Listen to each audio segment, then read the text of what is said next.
béke, jólét és bőség mindannyiótoknak. Üdvözöllek benneteket egy újabb videóban.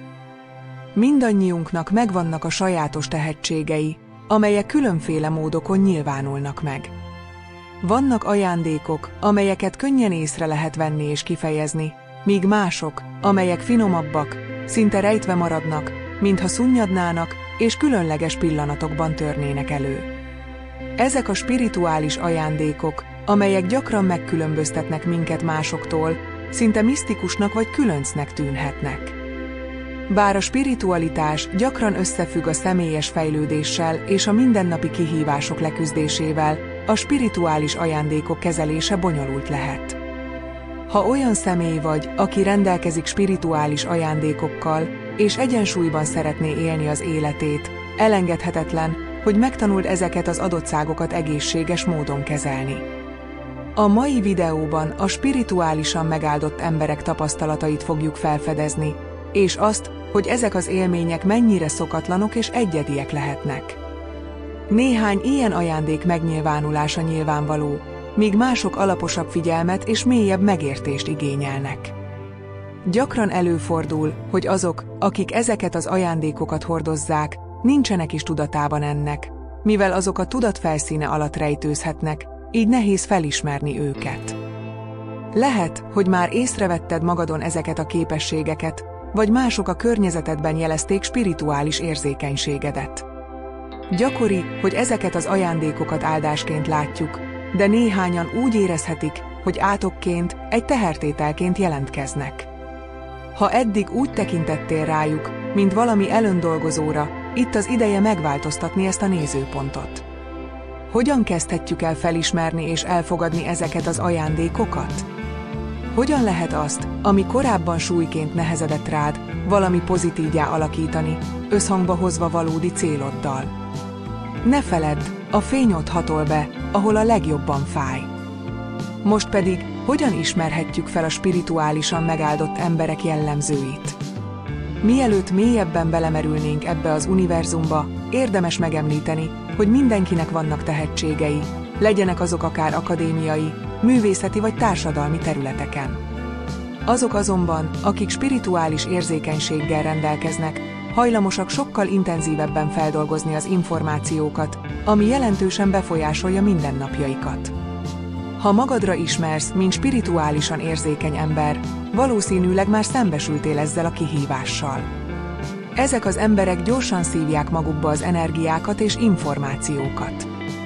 Ha valami felkelti az érdeklődésüket, könnyedén tanulnak, és kreativitásukban, önállóságukban is kitűnnek. Azonban ha a téma nem érdekli őket, a tanulás nehézkessé és frusztrálóvá válhat, ami ellenállás szül. Emiatt gyakran így nehezen kezelhetőnek tűnhetnek, holott valójában csak motiváció hiányzik. Egy másik közös jel a spirituálisan megáldottak körében az érzékenység a környezet energiáira. Míg a legtöbb ember figyelmen kívül hagyhatja a körülötte lévő rezgéseket, azok, akik spirituális ajándékokkal rendelkeznek, intenzíven érzékelik ezeket az energiákat. A negatív energiával teli helyek mély hatást gyakorolhatnak rájuk, ami komoly kihívást jelenthet. Ha gyakran ébredsz fel hajnali 3 és 4 óra között, amit egy boszorkányóraként ismernek, ez egy újabb jele lehet a spirituális ajándékaidnak. Úgy tartják, hogy ez az időszak különösen alkalmas a spirituális világgal való kapcsolatra, amikor az energiák a legaktívabbak. Ahelyett, hogy megijednél, talán érdemes lenne ezt az időt meditációra vagy imádkozásra fordítanod, pozitív módon irányítva az energiát. Ezen kívül a spirituálisan megáldott emberek gyakran élnek át élénk álmokat, mintha azok más életek emlékei lennének. Alvás közben a világok közötti fátyol vékonyabbá válik, lehetővé téve a tisztább kommunikációt spirituális lényekkel. Ezek az álmok gyakran szolgálnak figyelmeztetésekként, üzenetekként vagy fontos kinyilatkoztatásokként. Az empátia egy másik jellemző tulajdonság. Az ilyen emberek képesek mélyen átérezni mások érzelmeit, gyakran anélkül, hogy bármit is mondanának nekik. Ez arra vezeti őket, hogy szívügyüknek tekintsék a környezetükben lévők jólétét, még akkor is, ha ez azzal jár, hogy feláldozzák saját egyensúlyukat. Az állatok is vonzódnak ezekhez az emberekhez, mivel természetes érzékenységgel rendelkeznek az energiáik érzékelésére. Ezen túlmenően nem ritka, hogy idegenek fordulnak hozzájuk szükség idején, legyen szó érzelmi támogatásról vagy spirituális gyógyításról, amit egy megmagyarázhatatlan komfortérzet és megértés vonz. Egy másik érdekes jel a képesség, hogy megérzik az időjárás vagy a környezet változásait, mielőtt azok bekövetkeznének. Ez a természethez fűződő kapcsolat különösen fogékonnyá teszi őket a körülöttük lévő energiák változásaira. Amikor belépnek egy helyiségbe, a spirituálisan tehetséges emberek valódi radarokként működnek, azonnal érzékelve a hely vibrációit, legyenek azok pozitívak vagy negatívak. Ez egyszerre áldás és kihívás, mivel a folyamatos kitettség a nehéz energiáknak érzelmi kimerültséghez vezethet. Ha magadra ismersz ezekben a leírásokban, talán itt az ideje, hogy mélyebben felfedezd spirituális ajándékaidat. A negatív gondolatok elkerülése alapvető fontosságú, mivel ezek torzítják az önértékelést és kétségeket, valamint bizonytalanságokat generálhatnak.